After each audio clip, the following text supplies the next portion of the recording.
Present tense, past tense এবং future tense এই তিনটি টেন্সকে আমরা চার ভাগে ভাগ করতে পারি। Present indefinite tense, present continuous tense, present perfect tense এবং প্রেজেন্ট পারফেক্ট কন্টিনিউয়াস টেন্স, এই চার ভাগে। তো আজকে আমাদের যেটি আলোচ্য বিষয় সেটি হলো প্রেজেন্ট ইনডেফিনাইট টেন্স। বর্তমানকালে যা কিছু হয় বা বর্তমানকালে যে সমস্ত ঘটনা স্বাভাবিকভাবে ঘটে, অথবা প্রেজেন্ট ইনডেফিনিট টেন্স বা সিম্পল প্রেজেন্ট টেন্স বলতে বোঝায় বর্তমানকালে যা কিছু হয় বা বর্তমানকালে যে সমস্ত ঘটনা ঘটে সেই সমস্ত ঘটনাকে বলা হয় ভার্বের প্রেজেন্ট ইনডেফিনিট টেন্স। যেমন ধরো, আমি স্কুলে যাই, আমি স্কুলে যাই, কি হবে?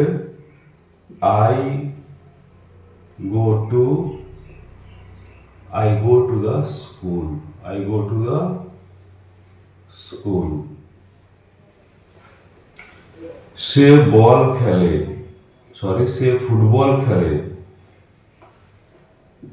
সে ফুটবল খেলে। He plays football. এখানে যেহেতু সাবজেক্টটি থার্ড পারসন সিঙ্গুলার নাম্বার, তাই ভার্বের সঙ্গে এস যোগ হয়েছে, প্লে থেকে প্লেস হয়েছে। চিরন্তন ঘটনাকে উল্লেখ করতে বা কোনো মহাপুরুষের বাণীকে উল্লেখ করতে আমরা প্রেজেন্ট ইনডেফিনাইট টেন্স ব্যবহার করে থাকি।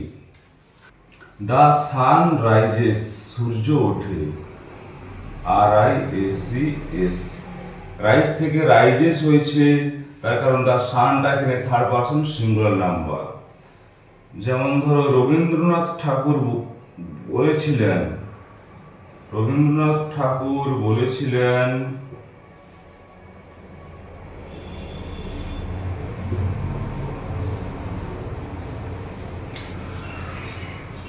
সত্য সুন্দর এবং সুন্দর হলো সত্য এবং সুন্দর হলো সত্য। তো এটাকে আমরা ইংলিশ করে কি হবে? RN Tagore says truth is beauty, TRUTH, truth is beauty and beauty is truth, beauty is truth। অর্থাৎ কোনো মহাপুরুষের বাণীকে উল্লেখ করতে বা কোনো চিরন্তন ঘটনাকে উল্লেখ করতে আমরা ভার্বের প্রেজেন্ট ইনডেফিনিট টেন্স ইউজ করি। এবার তোমরা দেখে নাও যে প্রেজেন্ট ইনডেফিনিট টেন্সেও কখনো কখনো অক্সিলিয়ারি ভার্বগুলি মেন ভার্ব হিসাবে ইউজ করা হয়। যেমন he is a boy, he is a বয়, সে একজন বালক। এখানে ইজটা কিন্তু মেন ভার্ব হিসাবে ইউজ করা হয়েছে, মেন ভার্ব মেন ভার্ব হিসাবে ইউজ করা হয়েছে। আই এম এ স্টুডেন্ট, আমি একজন ছাত্র।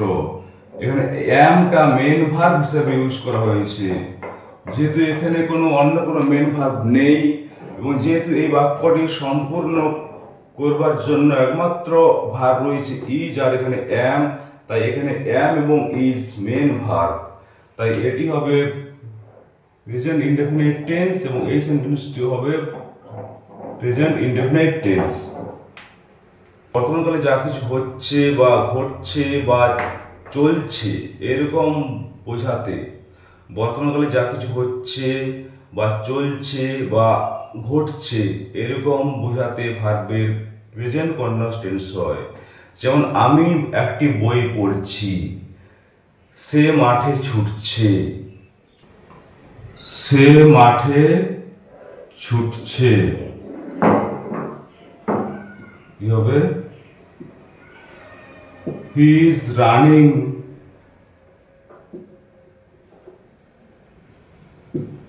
in the field.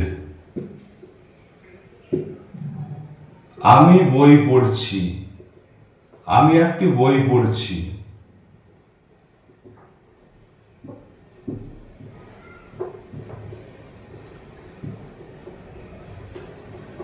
I am reading a book. এরপর আমরা দেখে নেব প্রেজেন্ট কন্টিনিউয়াস টেন্সের স্ট্রাকচার। এর স্ট্রাকচার কি না, সাবজেক্টের পর বসবে am অথবা is অথবা are, তারপরে বসবে মেন ভার্ব যুক্ত আইএনজি অর্থাৎ মেন ভার্বের present participle form. Main verb যুক্ত আইএনজি বলতে বোঝায় মেন ভার্ব যুক্ত আইএনজি বলতে বোঝায় মেন ভার্বের প্রেজেন্ট পার্টিসিপল ফর্ম। তারপর বসবে অবজেক্ট বা কমপ্লিমেন্টারি। এই বাক্যটা সে মাঠে ছুটছে, he is running in the field. হিটা এখানে সাবজেক্ট, ইজটা হচ্ছে অক্সিলারি ভার্ব, রানটা মেন ভার্ব, তার সঙ্গে আইএনজি যোগ করা হয়েছে রানিং ইন দ্য ফিল্ডটা হচ্ছে কমপ্লিমেন্টারি।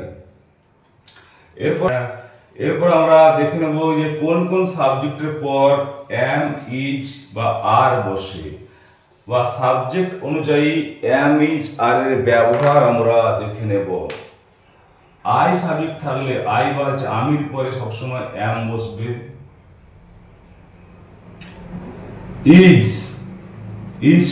ইজটা হচ্ছে একজন ব্যক্তির ক্ষেত্রে is বসবে। ইজ একজন বলতে third person singular number, third person singular নাম্বারের ক্ষেত্রে ইজ বসবে। এরকম হি ইজ রিডিং। আর সব ক্ষেত্রে আর বসবে, যেরকম ইউর ক্ষেত্রে, উই এর ক্ষেত্রে, দে এর ক্ষেত্রে, এগুলো সব আর বসবে। তাহলে আমরা দেখতে পেলাম কি একমাত্র আই এর ক্ষেত্রে am বসবে, থার্ড পারসন সিঙ্গুলার নাম্বারের ক্ষেত্রে ইজ বসবে সবসময়, আর বাকি সব ক্ষেত্রে উই, দে, ইউ সব ক্ষেত্রে আর বসবে। এরপর আমরা চলে আসছি প্রেজেন্ট পারফেক্ট টেন্সে, যেটাকে বাংলায় বলা হচ্ছে পুরা ঘটিত বর্তমানকাল। অর্থাৎ ভার্বের কাজ এইমাত্র শেষ হয়েছে, তার রেস এখনো রয়েছে। অর্থাৎ যে সমস্ত কাজ বা ঘটনা এইমাত্র শেষ হয়েছে তার রেস এখনো রয়েছে, এরকম বোঝাতে আমরা ভার্বের প্রেজেন্ট পারফেক্ট টেন্স ব্যবহার করব। যেমন সে এইমাত্র এসেছে, he has come just now, সে এইমাত্র এসেছে।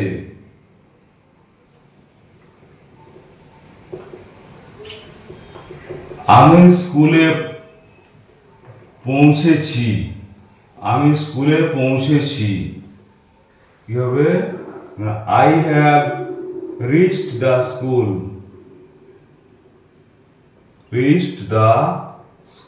আমি স্কুলে পৌঁছেছি। অর্থাৎ ভার্বের কাজ এইমাত্র শেষ হয়েছে, তার রেসটা এখনো রয়ে গেছে। প্রেজেন্ট পারফেক্ট টেন্সের স্ট্রাকচার কি হবে, আমরা দেখতে পাচ্ছি সাবজেক্টের পরে বসবে হ্যাজ অথবা হ্যাভ,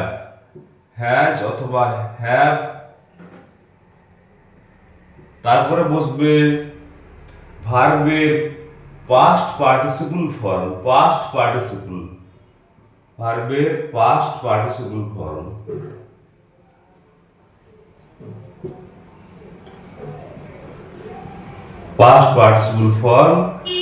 তারপর বসবে অবজেক্ট বা কমপ্লিমেন্টারি।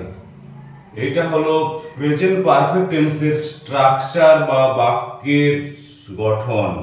সাবজেক্ট, তারপর হ্যাজ বা হ্যাভ, তারপর ভার্বের পাস্ট পার্টিসিপল ফর্ম, তারপর অবজেক্ট বা কমপ্লিমেন্টারি।